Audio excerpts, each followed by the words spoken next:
السلام عليكم ورحمة الله.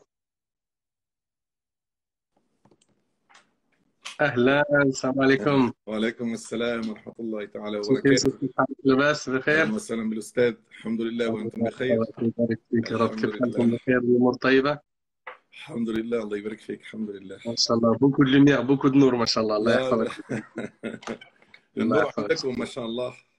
الله يجازيك كل كما خير. يقول عمي حسن، عليك وعلى الأخ مهدي لا بوغوسيتي ما شاء الله. أي نعم. الله يحفظك. الله Nous ne sommes يبارك pas là فيك يا رب. aujourd'hui. والله. ما شاء Là, je الله. suis en train d'inviter une troisième personne. أهلا، السلام عليكم يونس. وعليكم السلام ورحمة الله. Comment tu vas, لاباس بخير؟ الحمد لله تبارك الله فيك. الله يسلمك، ما شاء الله. Cheikh Youssef, je ne t'entends plus. Tu m'entends? Alors, moi, je t'entends très bien. Parfait, très bien. Il y a eu un petit bug dans ton réseau. Je te présente mon frère Younous. Mashallah, il va commencer par عليكم. une وعليكم tilawa, Inch'Allah. السلام ورحمة الله وبركاته. Il va commencer par réciter, Inch'Allah, puis après, sans trop tarder, on va rentrer dans le vif du sujet, Inch'Allah. طيب إن شاء الله. Ok? C'est à toi, Younes. Et après, on va annoncer aux gens, en fait, de quoi on va parler, bismillah. إن شاء الله. أعوذ بالله من الشيطان الرجيم. لا يستوي القاعدون من المؤمنين غير أولي الضرر والمجاهدون في سبيل الله بأموالهم وأنفسهم. فضل الله المجاهدين بأموالهم وأنفسهم على القاعدين درجة، وكلا وعد الله الحسنى. وفضل الله المجاهدين على القاعدين أجرا عظيما، درجات منه ومغفرة ورحمة، وكان الله غفورا رحيما. إن الذين توفاهم الملائكة ظالمي أنفسهم قالوا فيم كنتم؟ قالوا كنا مستضعفين في الأرض. قالوا ألم تكن أرض الله واسعة فتهاجروا فيها؟ فأولئك مأواهم جهنم وساءت مصيرا. إلا المستضعفين من الرجال والنساء والولدان لا يستطيعون حيلة ولا يهتدون سبيلا، فأولئك عسى الله أن يعفو عنهم، وكان الله عفوا غفورا. صدق الله. بارك الله. بارك الله فيك يونس. qu'Allah te récompense. بارك الله، جزاك الله. Allah يبارك فيك. Cheikh Youssef, je crois que tu as un problème d'internet, hein. ممكن. C'est pour ça que l'image, elle vient et elle part. Taïb Cheikh, on va commencer, Inch'Allah, puis lui, il va nous rejoindre en chemin, Inch'Allah. Tu peux rester, Younes, il n'y a aucun problème, Inch'Allah, marhaba. Si tu as des occupations, tu es libre, la balle est dans ton camp, Inch'Allah. Avec plaisir, je reste un peu avec vous, Inch'Allah, et je vous laisse entre imams, mes chers. Oui, peut-être. Bismillah, alhamdulillah, wa salatu wa salam ala rasulillah, wa ba'd. Donc, j'ai l'immense joie aujourd'hui, c'est vraiment un honneur pour moi d'être en compagnie de Cheikh Youssef Hafidahullah, bien évidemment de t'avoir avec nous, mon frère Younes, qu'Allah te récompense pour la tilawa. Cheikh Youssef, Jazakallah khair pour avoir accepté l'invitation. Donc, tu es le responsable de la page Facebook, mais pas que, la page Instagram, Janaza France. Peux-tu succinctement nous dire qu'est-ce que tu fais exactement dans cette page, à quoi sert-elle, et aussi ton implication dans le monde de Janaza en France, sachant que tu fais partie de grandes organisations. Je te laisse, Inch'Allah, en toucher deux mots, puis après on va rentrer dans le vif du sujet. طيب بسم الله والحمد لله والصلاة والسلام الأتمان الأعطران الأزكيان على سيدنا رسول الله وعلى آله وصحبه ومن اتبع هداه وبعد. Assalamu alaikum wa rahmatullahi ta'ala wa barakatuh. Un immense honneur pour moi avant tout d'être avec vous aujourd'hui. Il est vrai qu'on a pour habitude de se voir en présentiel, donc tout l'honneur est encore pour moi depuis toutes ces années. Il est vrai que la situation sanitaire a fait que maintenant on se voit plus lors de calls, etc. Mais bon, alhamdoulilah, le plaisir et la joie, ils sont toujours au lillahi alhamd. Alors pour parler succinctement bien sûr de Janaza France, Janaza France est né d'une réflexion bien avant le Covid, où avec un ensemble de frères, on se disait que nous avons nos défunts en France. Nous avons nos défunts en France et on ne sait pas comment les prendre en charge. Cela veut dire comment les inhumer en France et comment les rapatrier. Et lorsqu'on le fait, on rencontre toujours, des années et des décennies après, des problématiques liées à l'enterrement, liées au rapatriement, tantôt dans les documents administratifs, tantôt à cause d'un manque crucial de carrés musulmans dans une majorité de villes. Hein. Les carrés musulmans, je pense, on est à 0,05% de carrés musulmans si on doit compter les 36 000 communes françaises. Alors, ce qu'on demande, nous, bien sûr, ce n'est pas de créer des carrés musulmans dans les 36 000 communes françaises, c'est surtout d'en créer là où le besoin est identifié. Et sans viser quiconque, et là je fais une aparté, mais sans viser quiconque, je le dis souvent à des responsables de fédérations, voire de grandes mosquées en construction, votre projet est très bien et très bon, mais je ne comprends pas que dans une ville comme la vôtre, vous puissiez organiser, penser à construire une mosquée immense, énorme. Si vous construisez une mosquée aussi grande, c'est qu'il y a un besoin qui est identifié. Ça veut dire qu'il y a une pluralité, il y a beaucoup de musulmans dans votre ville. S'il y a beaucoup de musulmans, à plus forte raison, donc a fortiori, il serait temps de créer chez vous un carré musulman. Et on entend, oui, c'est en négociation, oui, mais chez nous, étant donné qu'il y a un intercommunal où il y a un carré musulman pas très loin, voilà où on énume, etc., etc., mais on n'a pas répondu au problème. Donc, on a encore ces problèmes-là, c'est que les gens, malheureusement, et j'ai envie de dire malheureusement, mais c'est normal parce que, alors les gens, tant qu'ils ne sont pas confrontés au décès, ne cherchent pas, n'osent pas creuser, n'osent pas comprendre, n'osent pas s'intéresser à ce domaine-là. Cela veut dire quels sont leurs droits en France. Leurs droits en tant que citoyen pour être inhumé en France, quels sont leurs droits, et leurs droits aussi en tant que citoyen venant aussi de l'étranger pour une partie d'entre elles, comment justement aller retourner au pays, se faire inhumer dignement. Et pour ceux qui le souhaitent, parce qu'ils sont français et parce qu'ils sont musulmans et parce qu'ils souhaitent rester en France, on a une grosse partie de la communauté. Vous savez qu'on rapatrie à peu près 30% pour 70% d'inhumation. Avant, c'était l'inverse.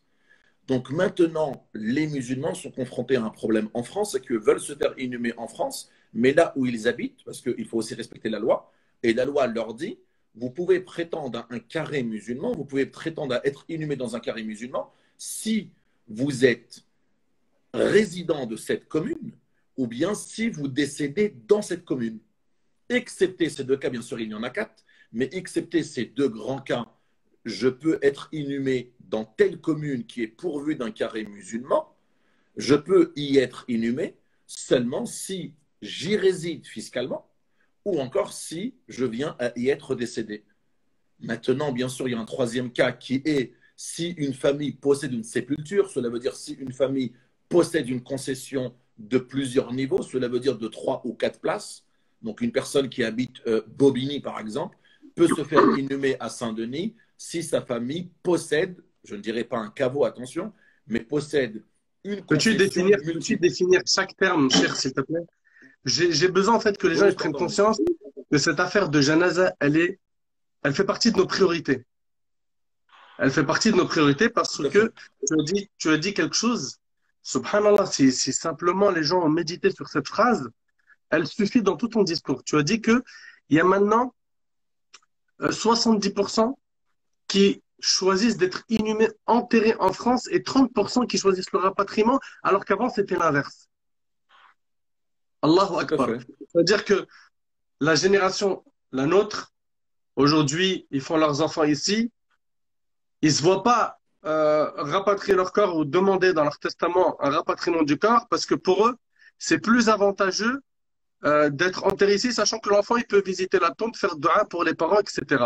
Et on a aussi, comme tu le sais très bien, beaucoup de gens qui se convertissent à l'islam. Donc, c'est-à-dire là, on est en train de parler d'un sujet, c'est clairement une priorité que tout organisme, toute mosquée doit en fait saisir, doit en fait mettre son énergie pour pouvoir en fait gérer ce pôle à l'échelle locale, dans sa ville, pour que l'enterrement se fasse dignement. Et moi, j'aimerais en fait que tu définisses les termes, parce que tu vois, tu dis des termes qui, comme toi, tu es dans le domaine, tu es spécialisé dans cela, mais j'aimerais que tu définisses, s'il te plaît, Barakallahu fik, tous les termes. Taïb, Inch'Allah. Donc, excusez-moi, je terminerai juste par la présentation. Alors voilà, Youssouf Ashmaoui, je fais partie depuis quelques années, bien sûr, de la plateforme Les Musulmans. Je suis, on va dire, co-dirigeant, co-responsable ou l'un des bénévoles du pôle Janaza de la plateforme Les Musulmans.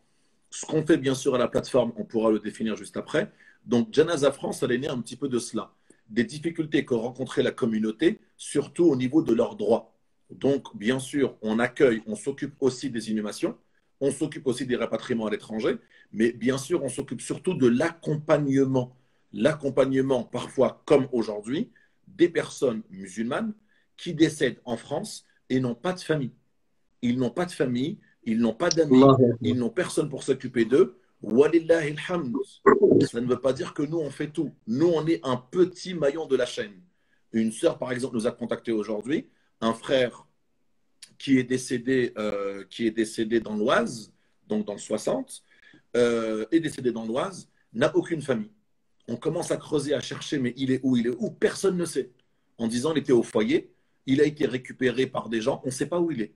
On a commencé à chercher, à creuser, et on a trouvé qu'il a été déposé dans une maison funéraire. Vous savez que lorsqu'on décède en France, si on décède à l'hôpital public ou privé, qui est pourvu d'une chambre mortuaire, on appelle ça une chambre mortuaire dans les hôpitaux, donc il y a ce qu'on appelle des cellules réfrigérées, pour ne pas dire frigo, ça ne se dit pas, donc des cellules réfrigérées où le défunt pourra y rester quelques jours le temps de préparer ses obsèques, donc ses funérailles en France ou à l'étranger, et une maison funéraire ou encore dit un funérarium, c'est bien sûr un lieu privé où une personne qui décède sur la voie publique ou chez lui, donc chez soi, dans la voie publique ou en extérieur de l'hôpital public, sera amené vers une maison funéraire. Donc en creusant, on a trouvé que ce frère-là a été pris par une pompe funèbre dans une maison funéraire.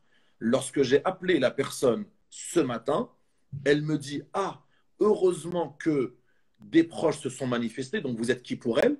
Je lui dis que moi, j'ai été contacté par une dame qui connaissait une assistante sociale qui lui a dit qu'un monsieur est décédé dans le foyer, mais il n'a pas de famille, etc., etc. Et se trouve là-bas, le monsieur me dit, ben, heureusement que vous êtes manifesté, parce que nous avons vu avec le CCAS, donc le Centre communal d'action sociale, qui bien sûr dépend de la mairie de secteur, et nous allions le prendre en charge par eux financièrement. Nous allions partir sur une inhumation en champ commun. Cela veut dire le terrain des indigents. Cela veut dire ceux qui décèdent en France. Une personne aujourd'hui qui décède en France n'a pas de famille et n'a pas de ressources. Le maire du lieu de décès a l'obligation de le prendre en charge. Sauf que le maire ne va pas lui offrir une sépulture, donc une concession de 15 ans, de 30 ans ou encore moins perpétuelle. Donc il va être inhumé dans ce qu'on appelle le champ commun ou encore appelé le terrain commun ou encore le carré des indigents, mais le terme exact est bien sûr le champ commun. Le champ commun, c'est quoi? Vous avez dans chaque commune, dans chaque cimetière, un lieu toujours bien écarté, très loin de l'abri des regards et l'abri des gens, un petit terrain bien fermé où vous sentez qu'il y a des gens. Quand je dis vous sentez qu'il y a des gens, vous voyez qu'il y a des personnes, parce que par un petit écrit, par un petit piquet de repère, par une petite plaque, vous voyez qu'il y a des gens qui sont inhumés ici, qui sont assez collés.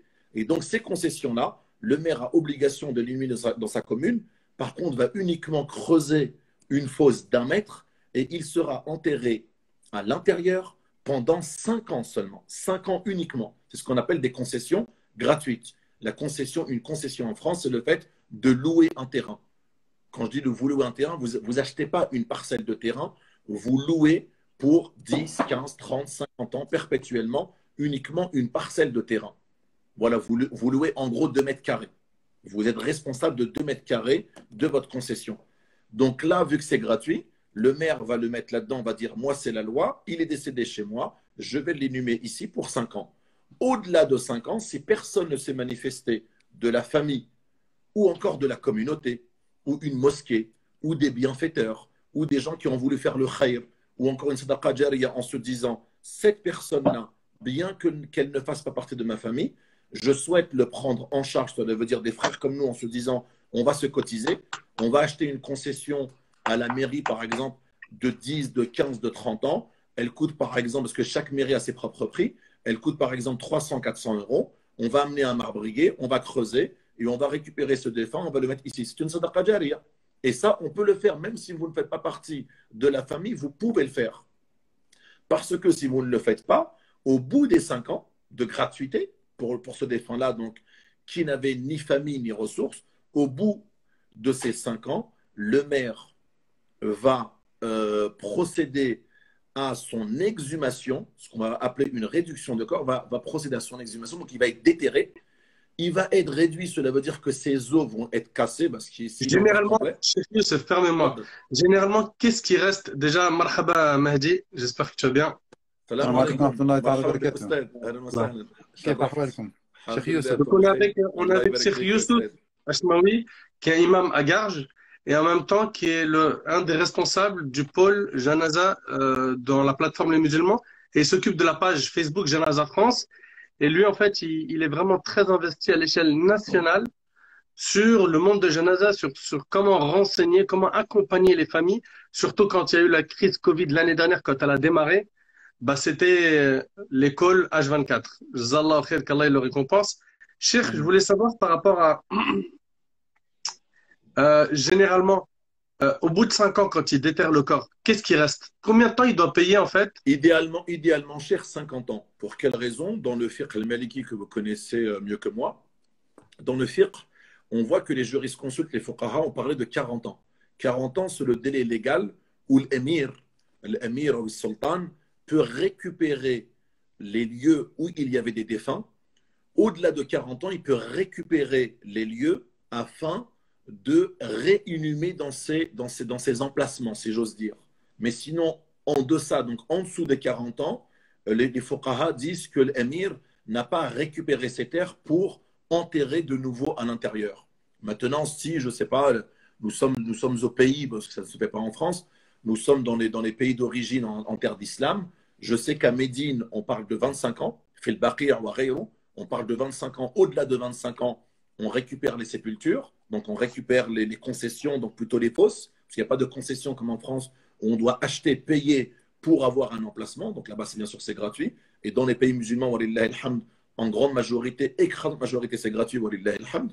Mais donc l'émir peut récupérer ces emplacements au-delà de 40 ans. Donc on suggère bien sûr aux familles ici, lorsqu'ils souhaitent acheter une concession, de leur dire prenez au moins une cinquantenaire. Cela étant, et c'est une bonne question, parce que les gens pourraient se dire, et lorsqu'on leur dit mais vous pouvez éventuellement acheter une 10 ans, se disent oui mais au bout de 10 ans il va être déterré. Non, au bout de 10 ans vous allez recevoir un courrier de la mairie en tant que, parce que bien sûr quand vous allez recevoir, ce n'est pas le défunt, parce que le défunt c'est toujours une personne qui est encore vivante qui va acheter une concession à son nom, et on va l'appeler le concessionnaire. Ce concessionnaire, donc qui détient la concession, avec son nom, prénom, adresse, numéro de téléphone.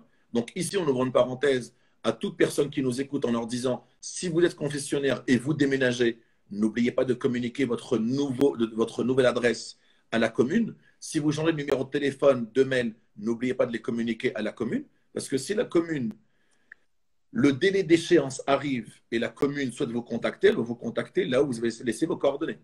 Et si elle vous relance, elle va vous relancer 3 fois.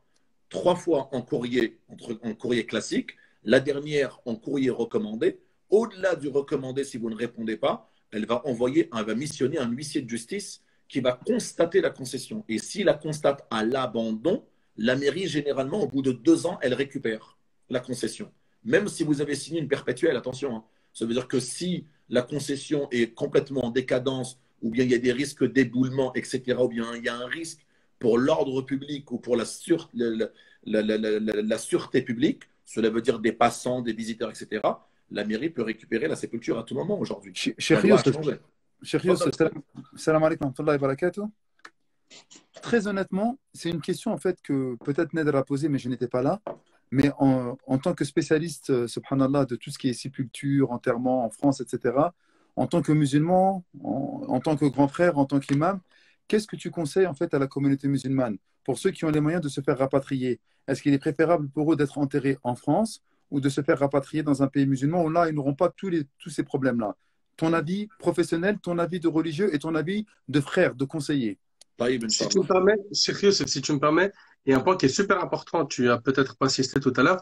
Il a dit que là maintenant, actuellement, on en arrivait à ce que 70% de la communauté musulmane en France souhaite être inhumée en France. C'est impressionnant. Et 30% rapatriement. Alors qu'à l'époque, tu sais très bien que c'était différent à l'époque de nos parents.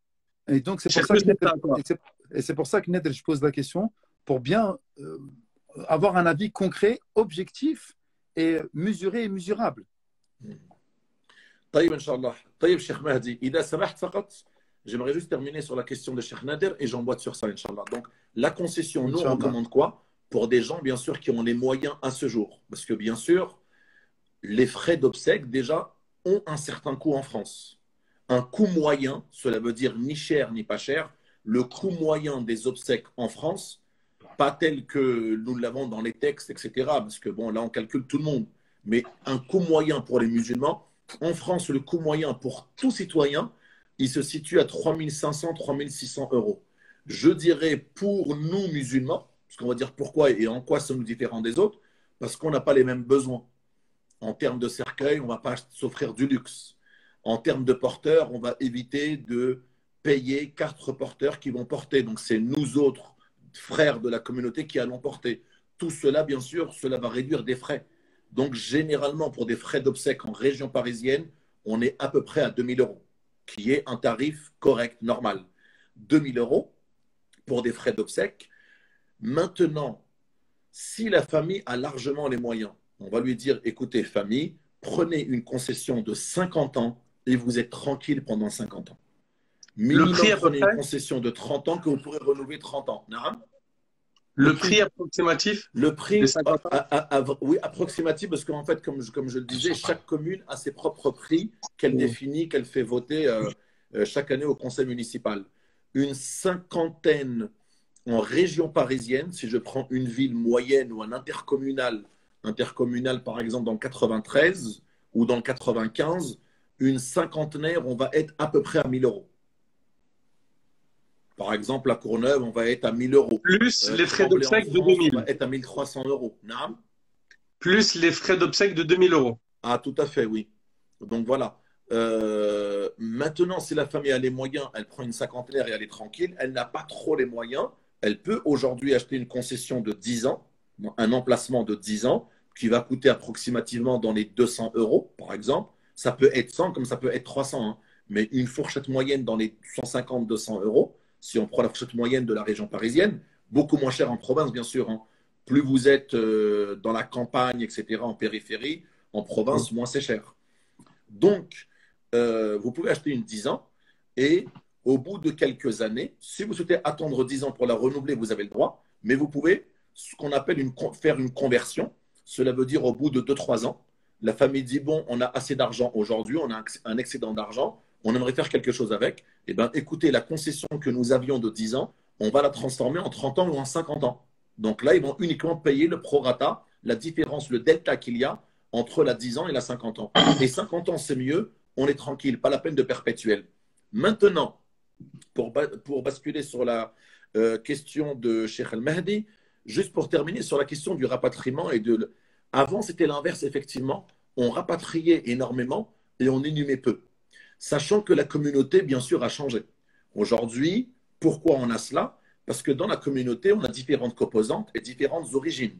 On a par exemple les Asiatiques, une belle communauté, une forte communauté. On n'aime pas trop dire communauté parce que c'est l'une des composantes de la Ummah. On n'aime pas dire c'est une communauté à part. Cela étant, eux, traditionnellement, Et en grande majorité, si j'ose dire, en l'écrasante majorité des Asiatiques, cela veut dire les Vietnamiens, les Indiens, etc., préfèrent, je dirais pas préfèrent, inhument en France. Là où ils décèdent, ils inhument.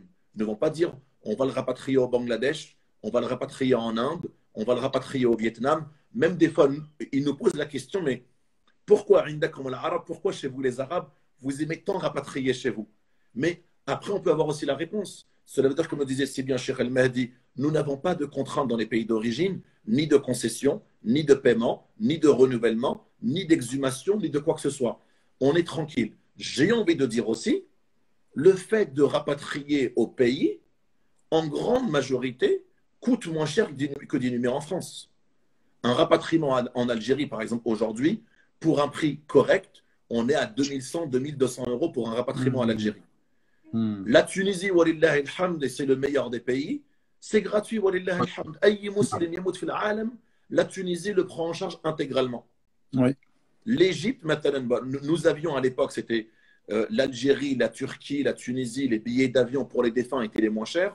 Aujourd'hui, par exemple, nous avons le Pakistan. Le Pakistan paye le billet d'avion pour le défunt. Cela veut dire reste à la famille uniquement les autres charges de cercueil, etc. Mais sinon, le billet d'avion le paye. L'Égypte aussi le paye. Un forfait aujourd'hui en Égypte, on est à peu près entre 1500 et 1700 euros. Pour quelle raison? Parce que l'État paye, reste uniquement à la charge de la famille les taxes. Donc, il est normal pour eux, le fait d'inhumer est beaucoup, le fait de rapatrier est beaucoup mieux pour la famille. Et bien sûr, j'ai envie de dire aussi une chose, tout dépend de l'âge des personnes qui décèdent. Généralement, pour les gens qui ont à peu près notre âge aujourd'hui, préfèrent rester en France parce que leurs épouses, leurs époux, leurs enfants sont encore en bas âge, n'ont pas un fort lien et un fort attachement au pays d'origine de leurs parents, donc vont peu y aller, donc préfèrent les garder près de chez eux. Comme tu as dit, Cheikh Nadir, afin d'y aller, de faire des doigts pour eux, de se recueillir de temps à autre, etc., etc. Néanmoins, les personnes âgées, qui sont nées, bien sûr, dans les de pays étrangers, sont nés là-bas, ont grandi là-bas, sont venus parfois même tardivement en France, ont toujours gardé une attache avec le pays d'origine. C'est là-bas aussi où sont enterrés, bien sûr, leurs parents, voire leurs grands frères et leurs grandes sœurs, préfèrent bien sûr reposer auprès des leurs. C'est pourquoi ils font toujours une wasiya en disant si je décède, je préfère rentrer au Maroc, en Algérie, au Mali, au Sénégal, etc., etc. Donc nous avons des communautés, donc des origines ou encore des continents qui inhument énormément en France, et vous avez des gens qui rapatrient beaucoup. La Turquie numéro 1, les Turcs rapatrient énormément en Turquie, parce que c'est pas cher aussi. L'Algérie, idem. La Tunisie, c'est gratuit, walillahi alhamd, excepté pour les enfants qui sont morts-nés. Eux ne sont pas pris en charge parce que pour la Tunisie, afin d'être rapatrié en Tunisie, il faut décéder. Et pour décéder, il faut être né. Or là, on n'est pas né, donc les enfants, ce qu'on appelle les enfants sans vie, restent bien sûr à la charge de la famille. Donc, bien sûr, j'espère avoir répondu, cher Mahdi. Nous, ce qu'on conseille, c'est que bien sûr, pour être tranquille aujourd'hui comme demain, et pour ne pas, je dirais pas faire subir à vos enfants, parce que c'est un honneur pour les enfants d'honorer leurs parents, d'entretenir leur sépulture, de renouveler leurs concessions, etc., etc. Mais pour bien des égards, il est préférable, c'est ce qu'on dit bien sûr aux gens aujourd'hui, le conseil ilmi, le conseil shari, le conseil fraternel, on préfère dire prenez-les, rapatriez-les dans leur pays d'origine. Franchement, c'est mieux. Ça échappera à beaucoup de contraintes, pas uniquement pour des raisons financières, à beaucoup de contraintes. Maintenant, il est vrai qu'il y en a beaucoup qui nous disent on sait que c'est moins cher le fait de rapatrier à l'étranger. Néanmoins, on a très peu d'attache avec le pays de nos parents. Et on sait qu'on ne va pas y aller. C'est pourquoi on a opté pour le choix d'inhumer en France, bien sûr, libre à eux. Nous, encore une fois, le défunt ne nous appartient pas, même si nous sommes des opérateurs funéraires. Bien sûr, le défunt ne nous appartient pas. Nous, on fait uniquement de la nasiha, charge à la famille de disposer, de faire ce que bon lui semble. C'est très important ça. Mais nous, on a ce côté de nasiha. Les gens nous contactent au quotidien. Généralement, le soir, entre 19h, 20h, 21h, on a une ligne en direct. Nous contactent pour différents conseils. On est là pour les conseiller, les orienter, etc., etc. Lorsqu'on ne sait pas, il faut dire bien sûr on ne sait pas. Des fois, on a plein de questions concernant les exhumations et plein d'autres choses. On leur dit non, on fait de nasiha. Libre à vous après de faire ce que bon vous semble. Cheikh Youssef, tu me permets, j'ai une question. Niam, tfadal, Cheikh. Quelle est la différence entre un caveau et une tombe? Est-ce que tu peux clarifier et aussi au niveau tarifaire? Taïb, j'ai envie de dire, alors, une tombe classique, on va distinguer deux choses. On va parler de pleine terre et de caveau. Donc, une tombe, on appelle ça aussi une sépulture, voilà, en termes techniques. Une sépulture, une tombe, une concession, voilà. Une concession, c'est ce qu'on va bien sûr acheter à la mairie ou encore au cimetière directement lorsqu'il s'agit de cimetières intercommunaux. Ça, c'est ce qu'on va louer, ce qu'on va acheter pendant un temps imparti, 10, 15, 30, 50 ans, c'est la loi française. On ne peut pas acheter 12 ans ou 14 ans ou 18 ans. C'est concession gratuite 5 ans pour les indigents, d'accord, ceux qui n'ont pas de famille, ceux qui n'ont pas de ressources, donc sont à charge du CCAS de la mairie. Ensuite, lorsqu'on veut acheter, payer, obtenir une concession, le concessionnaire ou la pompe funèbre se déplace en mairie et achète une concession. On peut acheter 10, 15, 30, 50 perpétuels. Ça existe de moins en moins les perpétuels et c'est vraiment très cher aussi. Quand tu dis Maintenant, perpétuel, c'est-à-dire, Abadiyya, cela veut dire illimité. Cela veut dire que voilà, ce n'est plus 50 ans ni 100 ans, c'est perpétuel, à vie. Et ça Vous coûterait l'avez à vie. combien dans une tranche de prix, dans une fourchette de prix, ça coûterait combien à peu près la Une perpétuelle? fourchette de prix, on a des prix par exemple allant de 2 000 euros jusqu'à 15 000 euros. D'accord. Oui, voilà. Par exemple, à Thiers, Thiers, on sait qu'on a beaucoup de musulmans qui décèdent sur Paris, vont à Pantin. Pantin, aujourd'hui, c'est plus vraiment un carré musulman, c'est des fosses qui sont complètement désagrégées, éparpillées. Ouais, c'est Thiers, par catastrophe. exemple, si on va à Thiers, eh ben, une perpétuelle, je pense qu'on est aux alentours de 7 000 euros à Thiers. Une question, Cheikh Youssef Allah yabarik fik, qui est très importante. On entend souvent des personnes, subhanallah, qui sont mortes et qui ont des noms à consonance musulmane et qui sont musulmans, mais qui sont mortes sans famille, en fait. Il n'y a personne qui va les récupérer. On entend souvent des appels ou des cagnottes qui viennent et qui disent il faut aider cette personne-là, etc. Sinon, son corps va être incinéré. Est-ce qu'une personne qui n'est pas réclamée par la famille ou quoi que ce soit, son corps est incinéré? Cheikh Youssef, avant ça, la différence entre une tombe et un caveau? Oui, j'ai bien. Je réponds à la question de par le haut, je redescends. Sinon, on va se retrouver avec 1000 questions. Et après, je vais te prendre les questions du public aussi. Il y en a pas mal. طيب ان شاء الله شيخ نادر ان شاء الله طول بالك علينا شيخ مهدي donc voilà. Alors la différence des deux, une tombe ça reste la même, la sépulture reste la même, la concession c'est ce qu'on va acheter. Néanmoins, ce qui se trouve à l'intérieur en dessous de la terre, on a ou une pleine terre, cela veut dire qu'on va creuser ce qu'on va appeler une concession familiale ou collective. Familiale, on peut. إذا كانوا محارم, si ce sont des frères de lait, etc., etc., des membres de lait d'une même famille, زوج وزوجته وكذا إلى آخره, donc époux, épouse, enfant, etc. Donc on peut avoir donc une concession avec 3 places, 2 places, 3 places, 4 places, 5 places. On a des individuels, c'est une place. Mais on peut avoir des fois des 2 places, 3 places, 4 places, 5 places. Ça va être des concessions familiales, mais pleine terre. À côté, on peut avoir une concession familiale en caveau. En pleine terre, cela veut dire que ce n'est que de la terre. À chaque fois qu'on va creuser, on va faire un petit peu de calcul, on va creuser par exemple une place. L'entreprise de marbrerie va creuser 1,50 m. On veut un 2 places, elle va creuser 2 mètres. On veut un 3 places, elle va creuser 2,50 m. On veut un 4 places, elle va creuser 3 mètres. C'est à chaque fois, on va rajouter 50 cm. Sachant que la hauteur d'un cercueil, c'est 30 cm à 33 cm, on va toujours laisser, bien sûr, des pans de terre entre les deux. Donc ça, ce n'est pas un problème.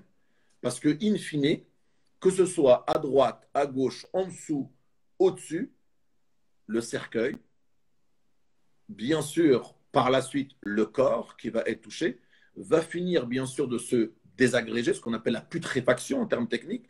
La putréfaction va se faire en, je dirais bien, dans de bonnes conditions. Cela veut dire que vous êtes de terre et vous devez retourner in fine sous la terre. Donc le corps va toucher la terre et plus il va le toucher, va bien sûr le désagréger. Et c'est une très bonne chose. Cela étant, dans le caveau c'est quoi?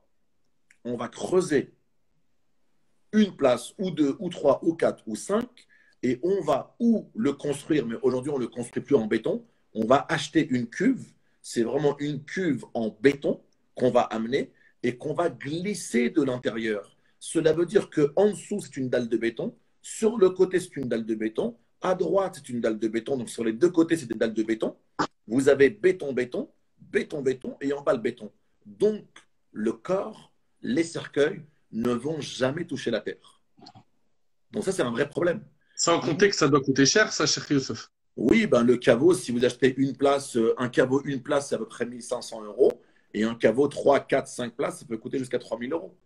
Donc, il y a des gens qui vont vous dire, nous, on ne veut pas, la terre c'est sale, on ne veut pas que les cercueils touchent la terre, on veut un caveau.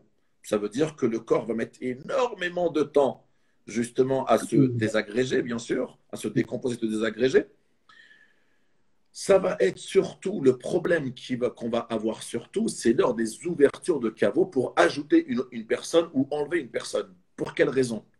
Vous allez voir beaucoup dans les cimetières des fois des camions de pompage qui viennent pourquoi? Parce que lorsqu'il va pleuvoir, et ben, dans les sépultures où ce n'est que de la terre, et ben, c'est de la terre qui va finir en argile, la terre va devenir argileuse, ce qui va être bon pour le corps lorsqu'il touche la terre. Néanmoins, à côté, vu que ce sont des cuves de béton, c'est de l'eau qui va pénétrer à l'intérieur et ne va pas sortir. Ce que vont faire certains, lorsque ça va déborder, la mairie va appeler qui? Le concessionnaire qui a acheté la concession en disant qu'il y a de l'eau qui déborde, il va falloir venir ouvrir et pomper. Et pomper, vous avez malheureusement des gaz et des odeurs nauséabondes malheureusement qui s'échappent de ces sépultures. Ce pourquoi, bien sûr, Feddin, Muharram, et pourquoi Muharram? Parce que le corps ne va pas toucher la terre. Et nous avons obligation de repartir sous terre.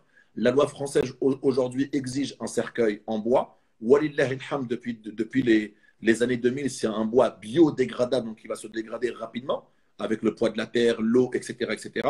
Donc le corps va pouvoir bien sûr se désagréger. Quand tu dis rapidement, Cheikh Youssef, c'est combien de temps? Dans les mois qui vont suivre. Ah, on parle de mois, c'est même pas en année. Mais... Non, les mois qui vont suivre. Mais quand je dis désagréger, ça veut dire ne pas disparaître. Si je reviens à la question de Cheikh Nader tout à l'heure, au bout de 5 ans, parce qu'on parlait d'une personne, par exemple, qui serait dans une concession gratuite, s'il est dans une concession gratuite, ce qu'on appelle dans le carré des indigents ou dans le champ commun, cette personne-là, la mairie va lui offrir une place gratuite uniquement pendant 5 ans. S'il n'a pas de famille, et aucune famille ne s'est manifestée par la suite, s'il n'a pas d'amis, de famille, de personnes qui...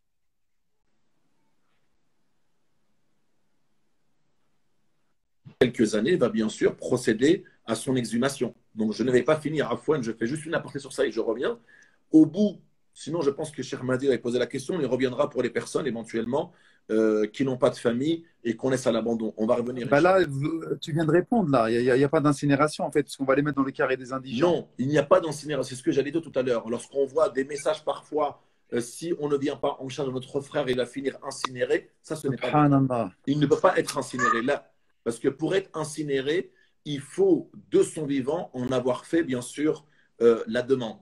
Sachant que les gens vont regarder aussi l'origine des gens et ils vont savoir que, par exemple, il était orthodoxe, il était juif, il était musulman, et ces gens-là, ces confessions sont opposées, bien sûr, à la crémation. Donc, il faut, bien sûr, le notifier. On ne vient pas comme ça en disant on le récupère. On va, bien sûr, incinérer des déchets anatomiques et on va crématiser des corps. Mais pour crématiser des corps, déjà, il faut l'accord, bien sûr, du défunt de son vivant, sachant que l'opérateur funéraire, en présence de la famille, ne peut pas sceller un cercueil. Il faudra obligatoirement l'accord du maire et la présence de la police, qui vont bien sûr s'assurer de tout cela. Donc, on ne va pas incinérer une personne. On ne dit pas incinérer parce qu'on incinère des déchets anatomiques. On n'incinère pas des gens. On crématise des corps dans les crématoriums. Mais sinon, la personne ne va pas risquer l'incinération, c'est impossible. Par contre, bien sûr, si on ne fait rien, la personne va finir ce qu'on appelle de manière maladroite fosse commune. Il n'y a pas en France de fosse commune, comme malheureusement dans les guerres qu'ont subi nos frères en Tchétchénie ou encore en Bosnie, etc., où effectivement, là-bas, on avait bien sûr des fosses communes où il y avait des centaines et des milliers de personnes enterrées ensemble. Là, ça va être bien sûr un terrain individuel, mais uniquement pour 5 ans. Au-delà des 5 ans, c'est là où j'en ai posé moi la question au Chouyour, en quoi sommes-nous responsables?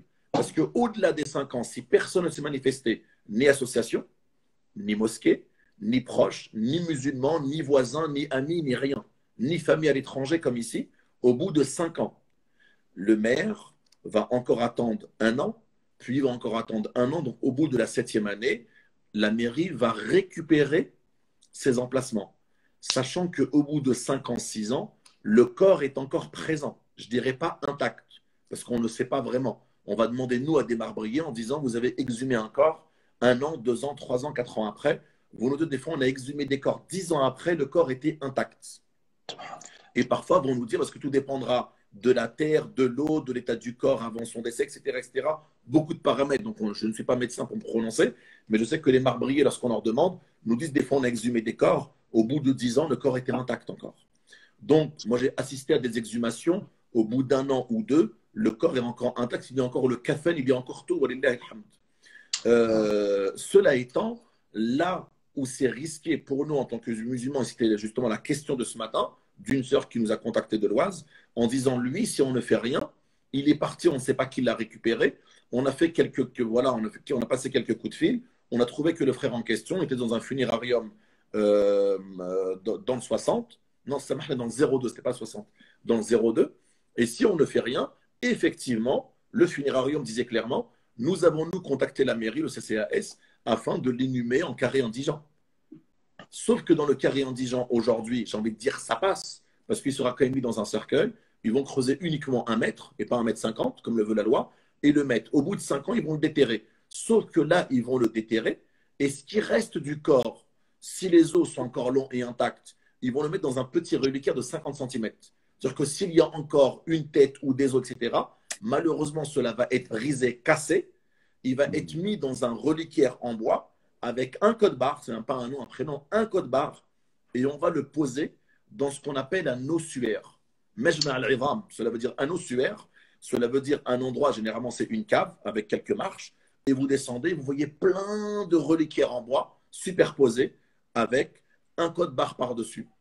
Et donc c'est là où j'ai envie de dire en quoi et comment nos associations, nos imams, nos mosquées, en quoi, de quel degré, de près ou de loin, sommes-nous responsables de la situation? Sachant que malheureusement, vous allez aller dans beaucoup de carrés musulmans et vous allez voir des petits panneaux, des petits écriteaux où est notifié dessus concession arrivée à échéance, merci de s'adresser en mairie pour le renouvellement. Si les gens de la famille, si les proches, les amis, je ne sais qui, peut-être que la famille n'est pas présente, mais des proches, des gens qui le connaissaient ne se manifestent pas en mairie pour renouveler les concessions, ces gens-là vont subir le même sort de ce que j'ai dit. Cela veut dire vont être déterrés, exhumés. S'il reste une partie du corps, cela va être réduit dans un reliquaire et ils vont finir dans un ossuaire. Cela veut dire mélangé avec tous les os, avec tous les autres, mais avec tous les os des autres. Chéri je Youssef, pense que c'est ici qu'on a une certaine responsabilité. Chéri Youssef, par rapport à ce que tu es en train de dire, c'est très intéressant. Est-ce que la responsabilité incombe justement à la famille ou c'est plutôt une responsabilité communautaire? Est-ce que c'est plutôt un fard d'aïn pour les personnes qui sont proches de la famille ou plutôt un fard kifaya de s'occuper justement de ces concessions qui touchent en fait à la communauté musulmane?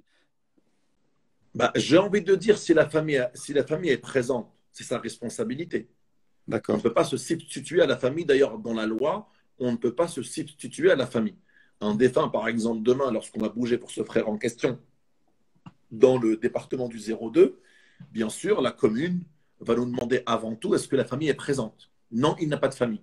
La famille, elle a été contactée à l'étranger, elle n'a pas les moyens de le prendre en charge. Mais nous allons le prendre en charge financièrement. Cela veut dire que les gens vont se cotiser, on va estimer les frais, etc.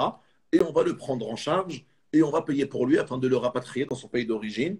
Parce que là, il s'agit d'un rapatriement. On a trouvé 2 frères à lui à l'étranger et veulent bien sûr le rapatrier, ne veulent pas le laisser ici, mais n'ont pas les moyens. Donc la sœur en question a dit, j'ai contacté pas mal de frères et de sœurs aujourd'hui et nous sommes d'accord pour se cotiser afin de le prendre en charge et de l'envoyer, de le rapatrier dans son pays d'origine. Maintenant, les autorités, et là où se trouve bien sûr le défunt, je veux dire, n'ont pas de bénéfice à le garder. Tant qu'il y a des gens, voilà, la famille n'est pas présente, il n'y a aucune famille présente ici pour elle, et bien écoutez, les gens de la communauté veulent le prendre en charge, on va juste devoir remplir un pouvoir, comme ça, comme quoi on prend tout en charge, on va le récupérer, on va bien sûr, alhamdoulilah, lui faire la toilette rituelle, le linceler, faire sur lui el janaza, il le rapatrier au péri, il n'y a aucun problème, Inch'Allah. Est-ce que, Cheikh Youssef, il y a un manque de pompes funèbres musulmanes en France, ou c'est plutôt bien géré, ou il y a une grosse concurrence là-dessus? Bah, il y a toujours une concurrence dans tous les corps de métier, mais j'ai envie de dire qu'il y a une concentration de pompes funèbres musulmanes dans les grandes métropoles et il y a un manque crucial dans, je dirais pas des villes secondaires, je ne sais pas comment appeler ça, mais dans les petites villes ou dans les petites agglomérations. Généralement, bah, les pompes funèbres, c'est un peu comme des médecins et autres, aiment s'installer là où ils sentent qu'ils vont développer leur activité. C'est vrai, subhanallah. Voilà. Très bien. Autre question également, Cheikh Youssef, je ne sais pas si c'est toujours en rapport avec, plus, moins d'un côté administratif, mais plus d'un côté pratique. Vu que, machallah, tu fais beaucoup de lavage mortuaire, est-ce qu'il y a tu vois beaucoup, en fait, tu fais beaucoup de lavage mortuaire par rapport à des jeunes qui se retrouveraient, en fait, morts d'accidents et qu'on pourrait les retrouver, en fait, on va dire, difficiles à laver, euh, pas faciles, démembrés ou ouverts. Et comment ça se passe lorsqu'on se retrouve devant un cas pareil? Sans faire dans le morbide et sans faire dans le Bah, voyeurisme.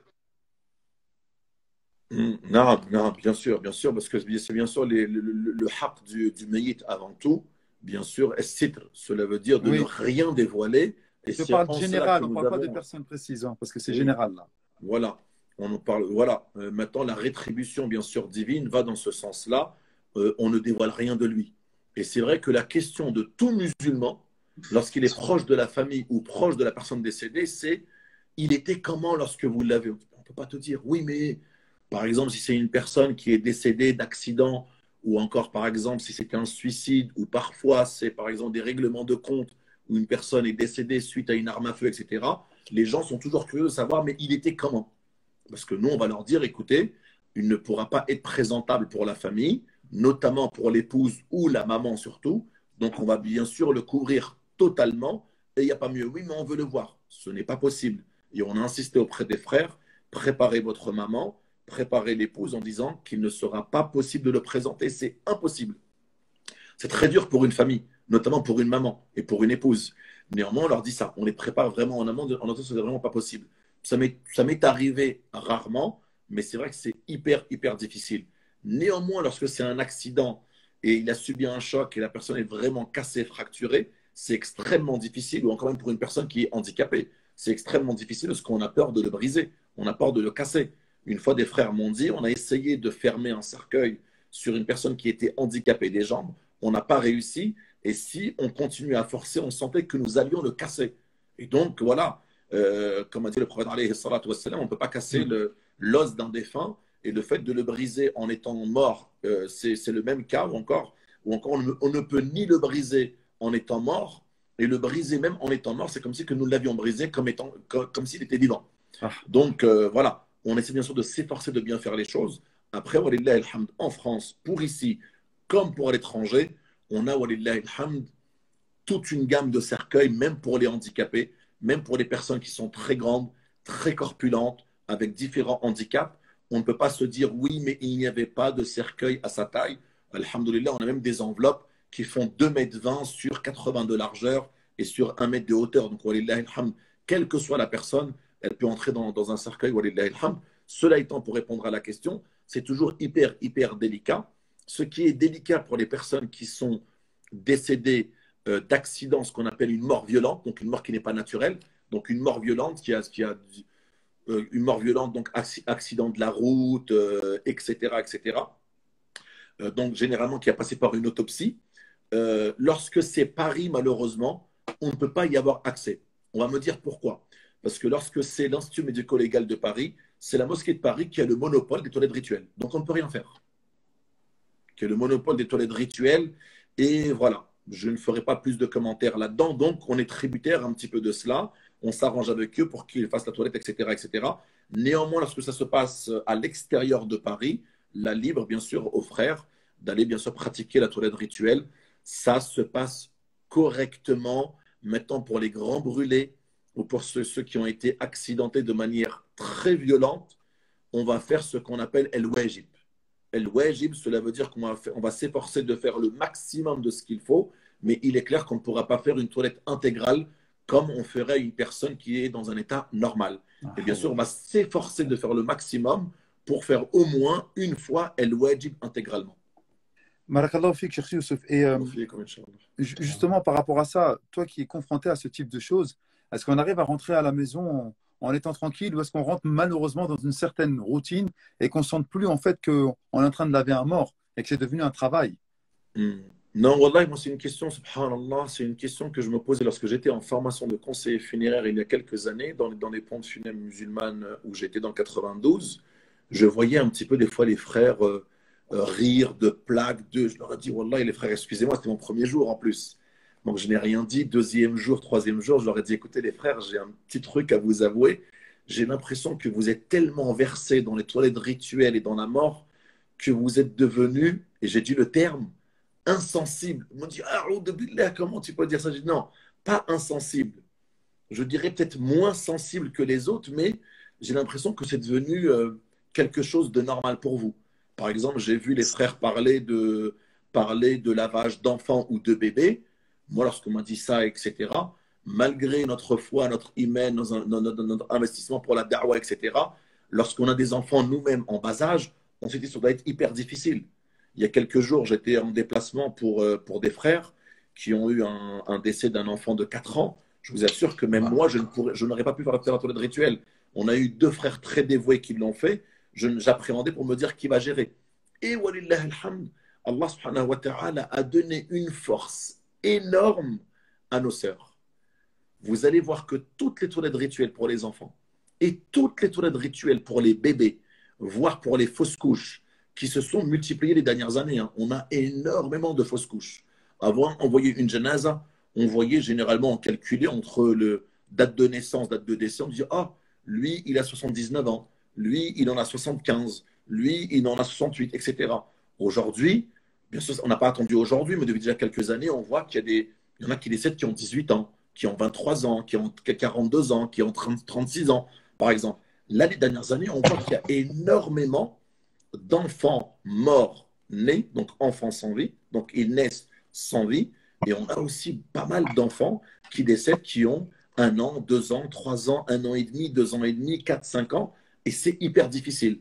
Et il est vrai, lorsque je travaille avec des frères qui sont spécialistes dans les toilettes rituelles en Île-de-France, généralement, lorsque nous avons des enfants et des bébés, moi j'en fais très peu, je reste hyper sensible à cela, même pour les personnes âgées, mais j'ai envie de vous avouer que lorsqu'on fait beaucoup de personnes âgées, c'est pas qu'on est dans une routine ou qu'on est insensible. C'est toujours difficile au début. J'ai envie de dire, on s'habitue. Franchement, c'est la vérité. Oui, on va s'habituer. Ce n'est jamais les premiers temps et 4-5 ans après, ce n'est jamais pareil. Voilà, vous n'entrez pas avec une certaine appréhension en vous disant le défunt, comment il va être, dans quel état, etc., etc. Vous savez généralement que vous allez gérer. Maintenant, lorsque c'est des enfants et des enfants en bas âge ou des bébés, c'est toujours hyper délicat. Et vous allez toujours voir que ceux ou celles qui sont venus faire les toilettes rituelles, des enfants, des bébés et des enfants en bas âge, sont toujours des femmes qui viennent et qui se soutiennent. Elles sont généralement, les sœurs, toujours 2 à 3, même si c'est des petits bébés, elles aiment bien être 2 ou 3. Et lorsqu'on leur demande pourquoi, alors que tu aurais pu gérer un bébé ou un enfant toute seule, elle dit non, parce qu'au moins entre nous, lorsque l'une de nous va lâcher ou bien ne pourra pas contenir ses émotions, au moins les sœurs sont là vraiment pour se soutenir. C'est pour ça que vous avez toujours les sœurs, elles sont toujours 3 ou 4 ensemble. Ça ne veut pas dire que la personne est corpulente ou elle va être difficile à laver, non. C'est qu'elles aiment bien être 2 à 3 à 4 afin de se soutenir mutuellement. Sachant que, il faut le dire aussi, généralement les associations aujourd'hui en région Île-de-France, que je ne parlerai pas pour les autres, que je ne les connais pas, mais ceux qui sont en Île-de-France et en périphérie font un travail énorme. Et c'est vraiment eux qui font le travail énorme, ce n'est pas nous. C'est eux vraiment qui s'investissent, qui font un travail énorme, un travail de coulisses que personne ne voit. Donc elles viennent dévouer. 99% d'eux et d'elles sont bénévoles et ne demandent absolument rien. Moi, j'ai vu des gens sortir des billets pour payer des sœurs, payer des frères, tenez, tenez. Et les frères disent non, jazakallahu khair, avec le sourire, barakallahu fik. Moi, je suis venu de tel lieu, fisabilillah, je ne veux rien. Maintenant, Allahu cet Akbar. argent, donne-le fisabilillah, donne-le à une mosquée, donne-le à une caisse d'orphelins ou donne-le éventuellement à des associations qui récoltent de l'argent pour acheter des kafans, pour acheter du cidre, pour acheter différents produits afin d'honorer justement les défunts qui n'ont pas les moyens. Walillahi alhamd. Il y a Cheikh Youssef Ned, tu peux commencer à regarder la question des internautes, afwan, des followers. Cheikh Youssef, on entend beaucoup des familles qui disent Masha'Allah, tabarakallah, son visage il était lumineux. Ah, Masha'Allah, on pense qu'il est mort sur une bonne fin. On entend un petit peu ces légendes urbaines. Est-ce que toi, à ton échelle et selon ton expérience, tu as vu des visages, subhanallah, où tu sentais que vraiment ils étaient lumineux, ils étaient apaisés, ou c'est plus peut-être une certaine dextérité de ceux qui vont les laver, ou parfois ils arrivent à esquisser une sorte de petit sourire parce on a pu voir ça un petit peu et montrer en fait que, alhamdoulilah, Rabbil Alamin, le mort, il est sous Rahmat Rabbi, etc., etc. Encore une fois, selon ton expérience personnelle. Franchement, nous avons les deux. Walillahi alhamd, parce que nous, bien sûr, on ne gère que les hommes. En grande majorité, ça on peut le dire, walillahi alhamd. Mais c'est très rare. Moi, personnellement, c'est très rare que quelqu'un va dire Masha'Allah, il était Mnowar Naham, parce qu'il est vrai que les sœurs et les frères, nous, on y voit lorsqu'ils font des toilettes rituelles, le défunt tel qu'il était, je ne veux pas dire qu'il était souillé ou bien qu'il n'était pas beau, ni présentable, tel qu'il était, walillahi alhamd, et tel qu'on le voit une fois qu'il est mu'attar, mukaffan, il est vrai qu'il est excellent. Même ce pourquoi toujours les familles vont toujours aller remercier les frères, toiletteurs, etc., en leur disant Masha'Allah, etc., parce que vous voyez le frère tel qu'il est mis, tel qu'il est mukaffan, tel qu'il est, il est haqiqatan munawwir, munawwar, cela veut dire la haqiqa, il est lumineux. Maintenant, aller jusqu'à dire il nous a souri, elle nous a souri, moi, je ne pourrais pas me prononcer personnellement, je n'ai pas assisté à ça. Donc après, les frères ou les sœurs disent ça, c'est certainement vrai, mais moi, j'en ai pas vu, donc je ne peux pas vous dire on a lavé un tel, et machallah, il nous souriait. Il faudrait peut-être plus demander aux frères toiletteurs qui ont beaucoup plus d'expérience que nous, mais cela étant, moi j'en ai pas vu. Cheikh Youssef, barakallahu fik. Il y a quelqu'un qui demande, pouvons-nous demander à être mis en terre sans cercueil? En France, on parle. Malheureusement, en France, on ne peut pas actuellement. Il est vrai que, walillahi alhamd, nos frères de Belgique ont beaucoup bougé pendant des années et des années, et l'année dernière, ils ont obtenu cela. Il y a à peu près un an et demi, juste avant le Covid, ils ont obtenu pour la communauté musulmane, je crois que ça a coïncidé avec le décès de Cheikhna, Cheikh Rachid, à Bruxelles, rahmatullahi alayh. Et donc, ça coïncidait avec cela. Une partie de la Belgique a autorisé pour les défunts musulmans qui le souhaitaient, bien sûr, de pouvoir se faire inhumer sans cercueil, arriver au cimetière. Ce n'est pas de la maison comme ça. Cela veut dire que le transport doit toujours se faire dans un cercueil agréé, dans un véhicule funéraire, mais arriver sur place, si on souhaite, bien sûr, le poser, le mettre en terre sans cercueil, en Belgique, c'est possible, depuis très peu. Sur la salat mortuaire, Cheikh, sur salat al-janaz, est-ce qu'il est préférable que ce soit un proche de la famille, le fils vis-à-vis du père, le père vis-à-vis du fils, le fils vis-à-vis de la mère, ou ça peut être vraiment l'imam, sachant que la personne elle saura faire salat al-janaz dessus?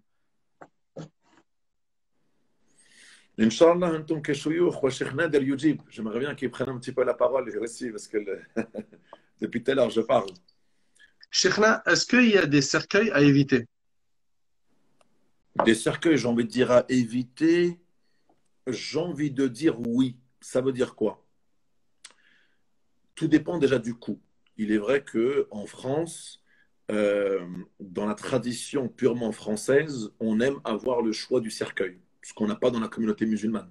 La communauté musulmane, quand c'est un enterrement en France, ça va être un cercueil simple, ce qu'on appelle un cercueil simple, ça veut dire un cercueil uniquement en bois. Et lorsque c'est un rapatriement à l'étranger, on a une obligation de rapatrier dans un cercueil hermétique. Ça veut dire quoi, hermétique? Ça veut dire que ce sont deux cercueils. Il y a un cercueil en bois à l'extérieur et il y a un cercueil en aluminium à l'intérieur. Ça, les gens ne le voient pas. En grande majorité, ne le voient pas. Parce qu'il y a un capiton, pour la présentation, le recueillement, etc., on ne voit pas cela. Mais lorsqu'on vient pour fermer le cercueil, on va bien sûr rabattre le capiton et on voit qu'à l'intérieur, effectivement, il y a un cercueil en aluminium. Et donc, on va bien sûr fermer avec un couvercle en aluminium. On va mettre ce qu'on appelle une soudure à froid, mais on ne va pas souder, hein, mais une soudure à froid, cela veut dire une colle forte avec un durcisseur à l'intérieur qu'on va bien sûr triturer, mélanger. On va faire le tour avec afin qu'il soit fermé.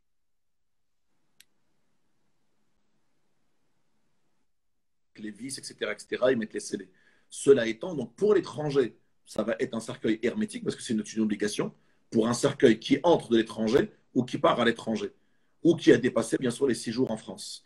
Cela maintenant, j'en profite pour dire à nos frères et à nos sœurs, si vous rapatriez vos défunts à l'étranger, notamment dans des pays africains, notamment dans des pays maghrébins, où il est possible dans les grandes villes comme dans les petites contrées ou encore dans les villes, les petites villes ou encore les petits villages, où il est possible et autorisé à ouvrir le cercueil, moi je recommande toujours aux familles de leur dire effectivement ouvrez le cercueil.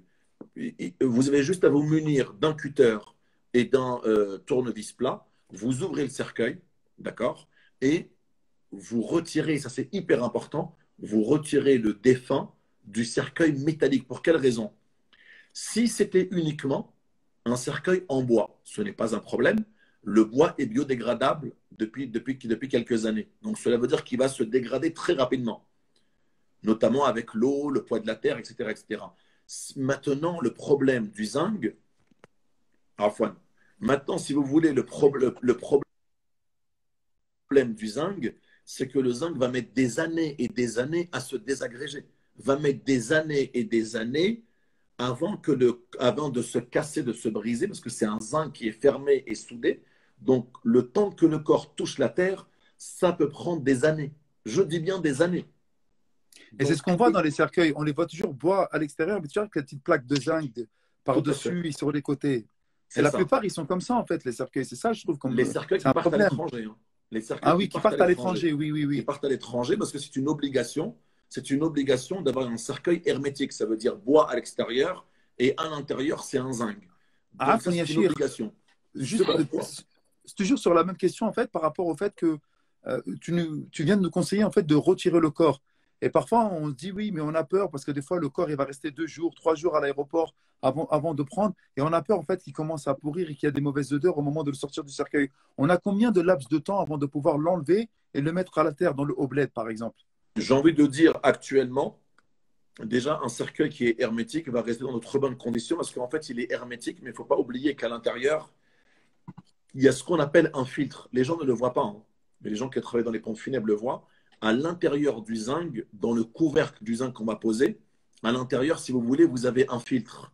Et le filtre, lorsque vous allez enlever le petit bouchon, ça s'appelle un filtre épurateur de gaz. Donc, il va absorber les gaz, etc., pendant plus de 72 heures. Donc, il n'y a vraiment aucun risque pour le défunt. Subhanallah. On peut l'enlever au bout de 2, 3, 4 jours, il n'y a aucun problème. Sachant qu'il sera conditionné dans les soutes à bagages ou encore vol cargo actuellement, soute à bagages, aéroport, sera dans du frais parce qu'il part avec de la marchandise aussi qui est fraîche. Donc, il n'est pas, voilà. Donc, il n'y a aucun risque. Maintenant, j'ai envie de dire attention. S'il voyage ici et nous sommes en France, mois de juillet, mois d'août, il fait 40 degrés et il part au bled et il reste à l'aéroport pendant 2-3 jours. L'aéroport, ça va parce qu'il va faire frais là-bas. Mais il part au bled. J'ai envie de dire, une fois qu'il arrive au bled, il faut vraiment l'enterrer au plus vite parce que chaleur étouffante ici, chaleur étouffante là-bas, là, il faut faire très vite. Mais sinon, en temps normal à l'année, on va dire de septembre à mai, il n'y a aucun problème, il ne risque absolument rien. Et tous les gens qui l'ont fait jusqu'à présent viennent en nous remerciant en disant Masha'Allah. Et la majorité d'ailleurs le disent, et ce n'est pas un mythe, en disant Masha'Allah, on l'a sorti, ça c'est les témoignages des gens, nous l'avons sorti du cercueil, Masha'Allah, il sentait hyper bon. Ça c'est le témoignage des gens. Allah Donc yabarak non, fik. au bout de 2, 3, 4, 5 jours, il n'y a aucun risque, Inch'Allah. T'as plus de questions, Cheikh Nader, Youssef, là-haut? lahza. Par rapport à ta question, chez Abu Hanifa, rahimahullah, al-awla, c'est al-sultan.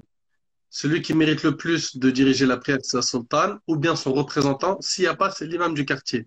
Chez l'imam al-Shafi'i, le prioritaire, c'est le tuteur. Il est prioritaire sur l'imam de la mosquée.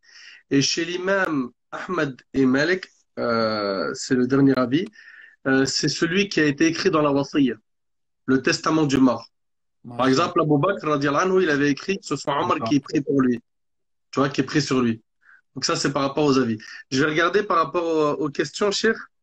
Barakallahu fik, Nader, pour la réponse. C'est très intéressant. Au fiqh. Étant française et convertie. Et voilà. Tiens, tu la vois, Cheikh Youssef, la question? Elle est affichée, elle est épinglée en bas, vous la voyez? Ouais, étant française et convertie, pas de carré de musulmans dans ma ville, comment cela se passe? Ça, c'est du concret, ça. Hmm. Alors, Samahani, comment cela se passe? J'ai envie de dire que la réponse est classique et simple, hein. Ça se passe comment concrètement? Si la personne vit, décède dans sa ville et il n'y a pas de carré musulman, on va bien sûr faire une dérogation. Une dérogation, c'est quoi? C'est un formulaire, un document qu'on va adresser à la ville la plus proche. Parce qu'on ne va pas lui dire, par exemple, elle habite dans 78, on va lui dire, va dans le 91. Ça fait trop loin pour la famille. Cela étant, on va essayer de chercher la ville la plus proche pour la famille, pour ses descendants, etc., pour sa famille proche. On va essayer de faire un courrier de dérogation qu'on va adresser au maire de la commune voisine ou sinon au maire au pluriel des communes voisines. Forcément, il y en a toujours un qui va accepter et valider. Mais j'ai envie de dire, à force de faire des dérogations, certains sont devenus assez rigides en disant non. C'est pas qu'en disant non, pas pour risquer la famille, c'est de se dire que vous allez aujourd'hui dans certains carrés musulmans, il reste parfois 10, 15, 20, 30, 40 places. Et donc se dit, si à chaque fois je m'amuse à donner des concessions pour les villes voisines, lorsque mes administrés musulmans vont décéder, je n'aurai plus de place. Donc il y en a plein qui refusent. Et Mais ils Cheikh refusent un Youssef, petit peu moins lors d'échéances électorales, j'ai envie de dire. Cheikh Youssef, j'ai une question. Tu vois, sur cette sœur-là, là, tu as dit tout à l'heure qu'il faudra en fait faire une demande de dérogation. D'accord? Mhm. Supposons que cette femme musulmane meurt, sa famille, c'est un classique pour eux, eh ben, elle va être enterrée tout simplement dans le cimetière le plus proche. Qu'est-ce que doit faire la personne avant de quitter ce monde pour éviter justement qu'elle soit enterrée dans un cimetière de non-musulmans? Je parle ici surtout des convertis à l'islam. Est-ce Mhm. qu'elle doit avoir un notaire? Est-ce qu'elle, son testament suffit? Est-ce que juste une feuille écrite signée? C'est quoi la démarche? La démarche, elle va voir des ulama comme vous et elle fait un testament qu'elle vous laisse. Mais j'ai envie de dire que c'est hyper important, la question, elle est vraiment hyper importante. Et on a ce cas-là. Et que c'est multiplié. Moi, j'ai assisté peut-être à 4, 5 fois où les gens, ou la famille n'est pas au courant qu'elle était convertie, ou encore elle est Ah, convertie et ils le savent, mais j'ai envie de dire qu'ils s'en moquent. Eux se disent athées, donc se disent à quoi bon? Pourquoi irions-nous l'enterrer, je ne sais où, dans quelle ville voisine, etc. Elle est très bien ici à côté de nous et ses enfants veulent. C'est un vrai problème. Et certains vont dire non, elle n'était pas convertie pour nous, on va l'enterrer là où bon nous semble. J'ai envie de dire, si une petite délégation, quelques frères et sœurs vont parler avec famille, avec bien sûr courtoisie et respect, généralement ça se passe bien. Maintenant, si on doit parler administrativement, juridiquement, les personnes qui sont le plus à même, étant proches du défunt ou de la défunte, étant plus à même d'exprimer justement les dernières volontés du défunt, peuvent saisir le juge des référés. Et le juge des référés, en 48 heures, donnera son retour et 24 heures en période de Covid. J'ai envie de dire, c'est vraiment aussi à éviter, excepté si on tombe sur des gens qui ne veulent absolument pas ouvrir le dialogue. Cela étant, je ne réponds pas à la question, j'ai envie de dire, de notre vivant, tous comme nous sommes, et a fortiori, lorsqu'on est un converti ou un reconverti, c'est bien sûr d'écrire une wasiyya. un Le notaire testament. n'interviendra pas. Le notaire interviendra uniquement si l'héritier a laissé une somme équivalente ou égale, voilà, égale ou plus, voilà, équivalente ou égale à 5 000 euros et plus, là, on a besoin d'un notaire.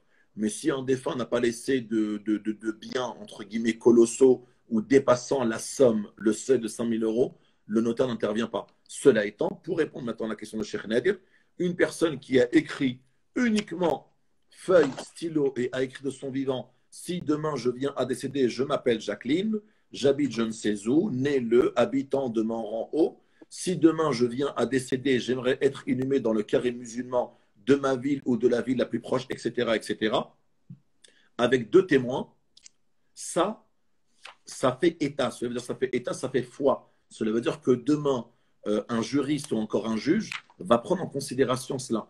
Un simple document, un simple testament, écrit ou pas, ou signé ou co-signé par le titulaire et avec un ou deux, bien sûr, ou 2 témoins, c'est encore mieux, bien sûr, 2 témoins.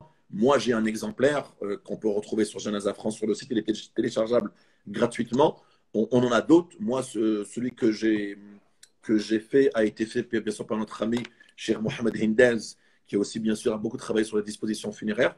Donc, avait un testament que j'avais récupéré qui était très simple et simplifié, que j'ai pu mettre, et walillah ilham, dont les gens bénéficient, et disent qu'il est très bien et très pratique. Il y en a d'autres, bien sûr, et je pense qu'on en avait parlé avec les chouyours ici présents et autres, qu'on pourrait éventuellement mettre à disposition. Il faut qu'ils reprennent les classiques d'un acte ou encore d'un testament.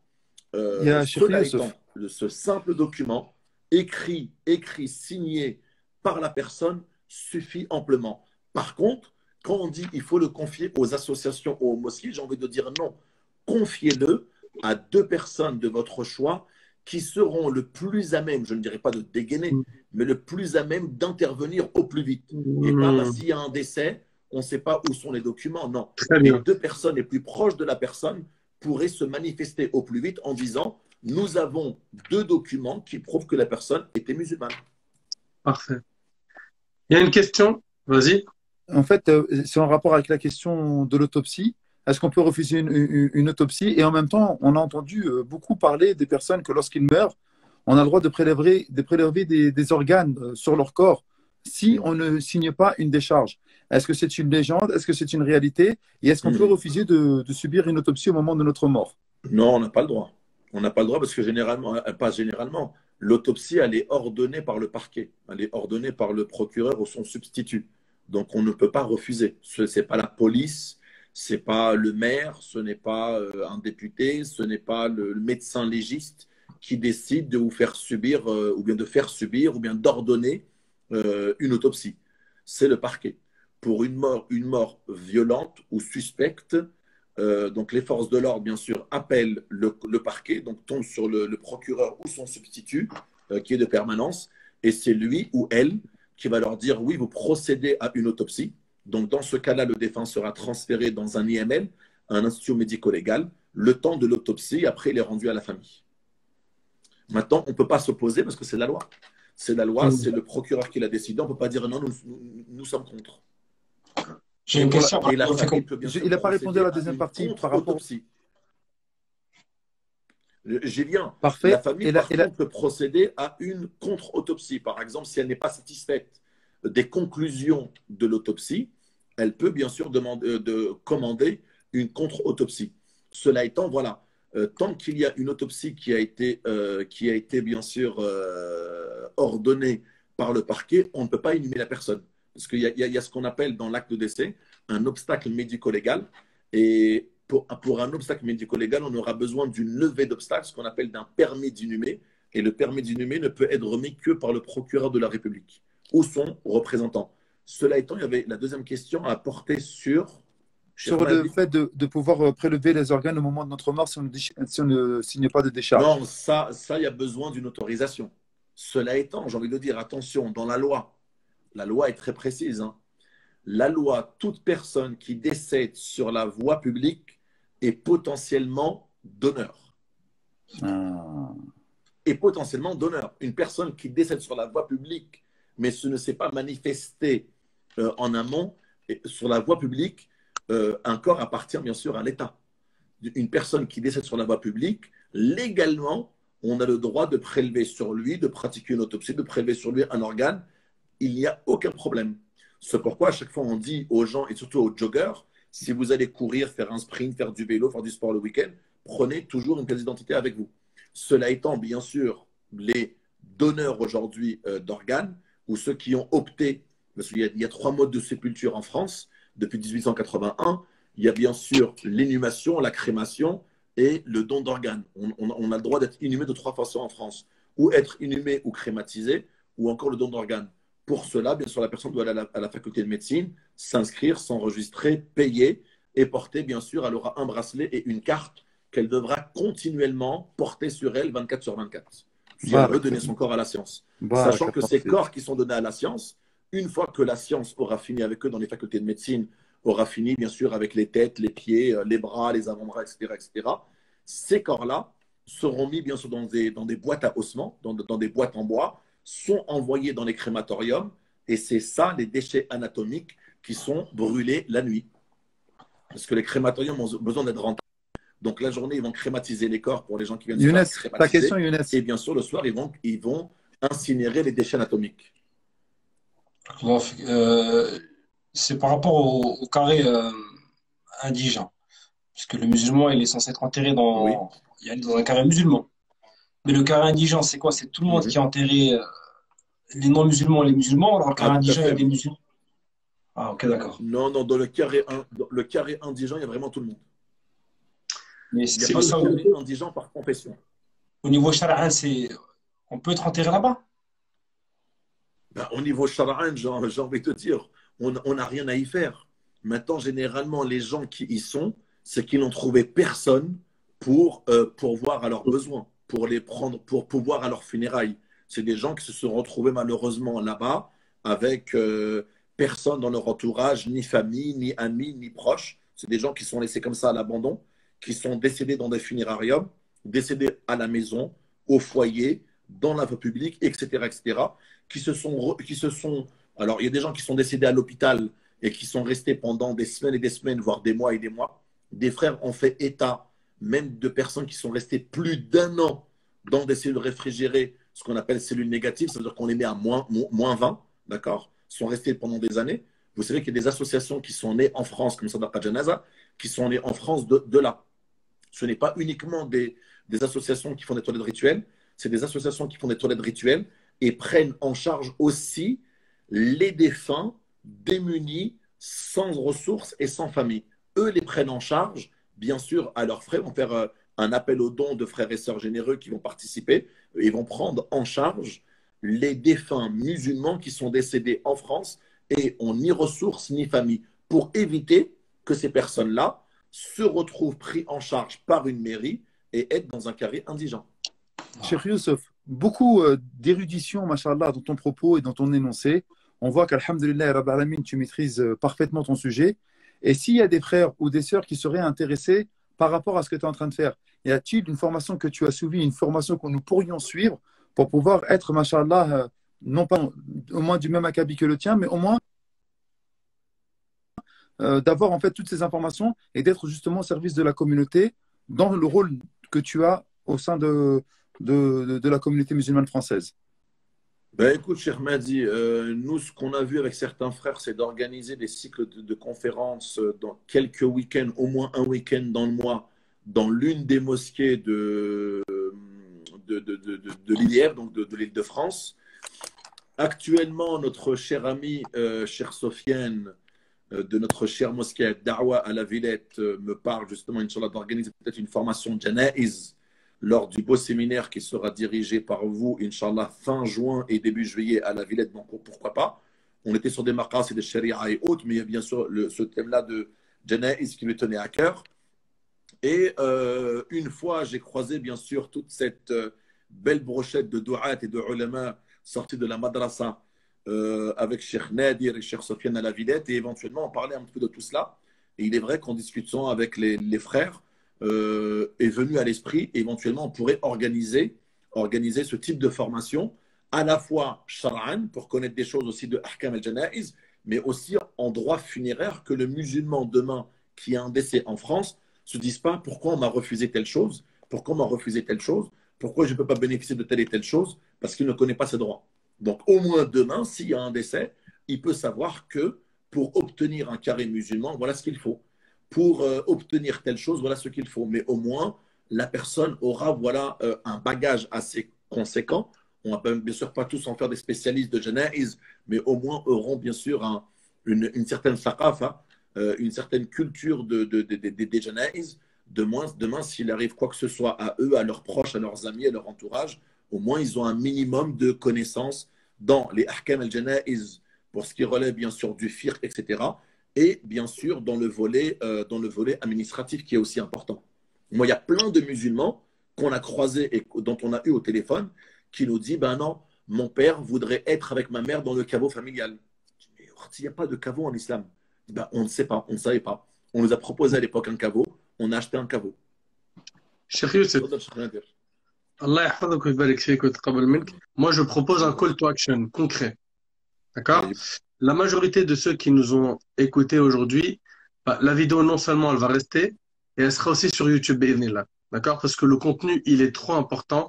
Il faut que les musulmans connaissent. Moi, je le disais au début du live avec toi, Cheikh Youssef, avant que les frères nous rejoignent, que c'est triste que ça fait pas partie des priorités des musulmans de se consacrer à ce volet, sachant que là, on a plein de convertis, on a cette nouvelle génération aujourd'hui qui veut se faire enterrer en France, et donc on va se retrouver dans une crise dans les prochaines années, et même dans certaines villes actuellement, la crise existe déjà.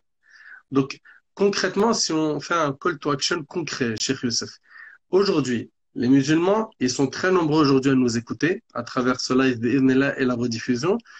Qu'est-ce que chacun peut faire à son échelle, d'accord, ou comment faire pour que les carrés musulmans ben, s'agrandissent ou se multiplient? Est-ce qu'il y a des demandes à faire? Si oui, comment? Est-ce que c'est impossible? Est-ce qu'on doit dire aux convertis à l'islam? Parce que, à la rigueur, moi, Mahdi, demain, on trouve qu'il y a une galère ici dans notre testament, on demande le rapatriement. Mais notre frère converti, notre sœur convertie, avec le temps, comment ils vont faire? Ils vont se retrouver devant un problème auquel nous, il faut qu'on trouve dès maintenant des solutions. Ça, je te laisserai développer la réponse. Et j'invite tous mes frères et toutes mes sœurs qui ont été connectés aujourd'hui à partager, à liker, à faire connaître la page Janaza France tenue par Cheikh Youssef. Elle existe sur Facebook, elle existe sur Instagram. Vous pouvez poser vos questions. Et Cheikh Youssef, on avait commencé une série de vidéos sur le monde des Janaïs qui a été coupée Qadarallah Ramadan et l'après Ramadan. Mais là, on a enregistré 4 vidéos. On va essayer de la continuer pour tout ce que tu as dit aujourd'hui et d'autres choses, donner un maximum d'informations aux gens pour qu'ils soient en fait informés de la base du monde de Janaïs. C'est-à-dire, demain, j'ai un défunt, j'ai quelqu'un qui est mort, je sais au niveau religieux, je sais au niveau administratif comment agir et je suis pas laissé dans le flou. Donc, je te laisse terminer sur cette question qui est directe et concrète. C'est aujourd'hui, que doit faire la communauté musulmane pour cette crise qui nous touche et qui va nous toucher encore plus dans les années futures à cause du manque de carrés musulmans, à cause du manque d'endroits où on peut enterrer nos frères et sœurs. Avant le call to action, tu n'as pas répondu en fait à la deuxième partie de la question. Et toi, comment tu as eu ce niveau en fait d'érudition dans ton domaine? Quelle a été ta formation? Ensuite, le call to action. Désolé, Nader. Pas de problème. Allah yabarak fikum, mes chers. Non, en fait, moi, j'ai toujours voulu connaître un petit peu ce domaine. Je l'ai connu franchement par défaut, vraiment par défaut. On a commencé à soutenir des frères, on a commencé à avoir des gens qui étaient un peu perdus, qui ne savaient pas où contacter une pompe funèbre, où se diriger, comment faire un rossoul, un papa, une maman qui est décédée, on ne sait pas qui pourrait éventuellement la prendre en charge, comment laver le papa, comment s'assurer que ça va bien se passer, etc., etc. Donc, je pense qu'on a toujours été touché lors de l'approche, lors de la perte d'un proche, etc., etc., ce qui a été mon cas. Et j'ai voulu m'investir là-dedans. Donc, j'ai suivi une formation qui s'appelle une formation de conseiller funéraire. Donc, c'est une formation sur 2 mois et demi, avec une partie théorique, avec un concours et un diplôme, et une partie, bien sûr, pratique en entreprise, donc qui était de 15 jours maintenant, qui a été poussé à plus d'1 mois et demi. Et bien sûr, j'ai envie de dire aussi, faut aussi lire, s'instruire, découvrir, se mettre à jour, consulter. Il y en a qui n'aiment pas trop ce domaine. Moi, personnellement, c'est un domaine qui me touche, donc c'est un domaine qui est aussi passionnant, en faisant bien sûr des parallèles avec le fiqh, avec la casuistique, avec Aqwal al-Ulama, etc., parce qu'on a beaucoup ces cas-là d'inhumation, de rapatriement, d'exhumation surtout, de personnes qui n'ont pas de carré musulman. Est-ce qu'ils peuvent, par dérogation, s'ils n'ont pas obtenu une dérogation pour un carré musulman, se faire inhumer dans le terrain communal où il n'y a pas de carré musulman, avec toutes ces fataouis, etc., qu'on a pu trouver ici et là? C'est un domaine qui m'a toujours intéressé. Donc, une partie formation et une partie aussi de... Autodidacte. J'ai envie de dire ça aussi. Cela veut dire aussi, vous avez aussi une partie où c'est à vous-même de vous cultiver, d'apprendre, de compulser des ouvrages, etc., quoi. Donc, Call to action. voilà. Donc, il y a ça. Et pour terminer, j'ai envie de dire aussi, pour les personnes qui le souhaitent, on pourrait organiser éventuellement des séminaires courts sur un week-end, un samedi, un dimanche, avec une partie condensée à la fois Ahkam al-Janaïz qui relève du fiqh, etc. Et peut-être éventuellement une autre partie pour le droit administratif des Français, parce que c'est hyper important. Cela étant, je n'ai pas envie de répondre à une polémique qui est actuelle depuis hier, aujourd'hui, où ça parle beaucoup de carrés musulmans qui sont délaissés, qui ne sont pas entretenus, où il y a des herbes qui en poussent, etc. On ne parle que de ça actuellement. Mais j'ai envie de dire qu'aujourd'hui, le problème n'est pas le carré musulman qui est à l'abandon avec des végétaux et des herbes qui poussent à droite et à gauche. Ce n'est pas ça le problème. Le problème aujourd'hui, il est dans le manque crucial de carrés musulmans dans beaucoup de villes où il y a des musulmans qui résident, ou dans beaucoup de villes où on est dans des projets de mosquées et des beaux projets de mosquées, des projets de grandes mosquées, et vous vous dites, mais il n'y a pas de carré musulman là-bas, c'est quand même bizarre.